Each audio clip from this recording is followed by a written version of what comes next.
తెలంగాణ గ్రామాల్లో సర్పంచ్ ఎన్నికల ఫీవర్ మొదలైంది.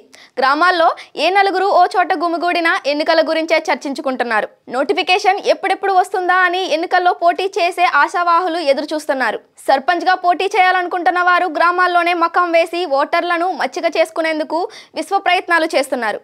మంచి చెడుతో సంబంధం లేకుండా ప్రతి కార్యక్రమంలో పాల్గొని ప్రజలతో మమేకమవుతున్నారు. మరికొందరు ఒకడుగు ముందుకేసి గ్రామాల్లో ప్రత్యేకంగా మేనిఫెస్టో సైతం రిలీజ్ చేస్తున్నారు. ఈ నేపథ్యంలో స్థానిక సంస్థల ఎన్నికలపై కీలక అప్డేట్ వచ్చింది. స్థానిక సంస్థల ఎన్నికల నిర్వహణ కోసం ప్రభుత్వం సిద్ధమవుతున్నట్లు తెలుస్తోంది. ఫిబ్రవరి చివరిలో స్థానిక సంస్థల ఎన్నికలు నిర్వహించాలని ప్రభుత్వం యోచించినట్లు సమాచారం.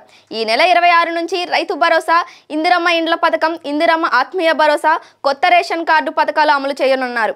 ఇవి పూర్తయిన వెంటనే ఎన్నికలు నిర్వహించాలని స్థానిక నేతలు కాంగ్రెస్ ప్రభుత్వాన్ని కోరుతున్నట్లు తెలిసింది. పథకాలు త్వరితగతిన పూర్తి చేసి ఎన్నికలకు వెళ్లాలని సర్కారు భావిస్తుందట.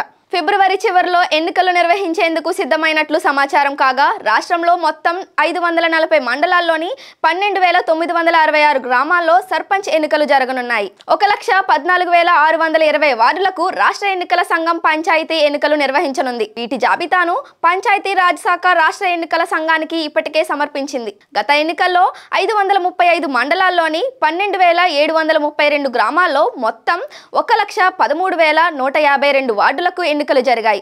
ఈసారి అదనంగా మరో 5 మండలాలు, 234 గ్రామాలు, 1,468 వార్డుల్లో ఎన్నికలు జరగనున్నట్లు సమాచారం. గతేడాది ఫిబ్రవరిలో సర్పంచ్ల పదవీ కాలం పూర్తి కాగా ప్రస్తుతం గ్రామ పంచాయతీలో ప్రత్యేక అధికారుల పాలన సాగుతోంది. ఇక స్థానిక సంస్థల్లో బీసీలకు 42% రిజర్వేషన్లు ఇవ్వాలని డిమాండ్లు వినిపిస్తున్నాయి. ప్రస్తుతం అందుకు సంబంధించిన కులగణన జరుగుతుండగా ఈ ప్రక్రియ పూర్తయిన తర్వాత నోటిఫికేషన్ వెలువడే ఛాన్స్ ఉంది.